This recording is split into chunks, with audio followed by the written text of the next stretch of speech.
Ari namang tinutula ni Citizens Battle Against Corruption Party List Representative Brother Eddie Villanueva ang House Bill 9349 ang tinatawag na Absolute Divorce Bill.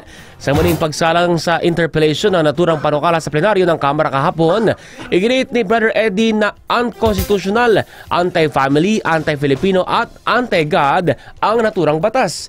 Naniniwala rin po si Villanueva na mayroong negatibong epekto sa mga anak sakaling maghiwalay ang kanilang mga magulang.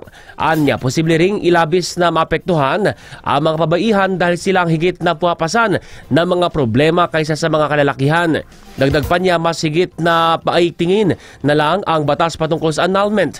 Mababati na tanging Pilipinas na lamang at Vatican City ang mga bansa sa mundo na hindi legal ang diborsyo.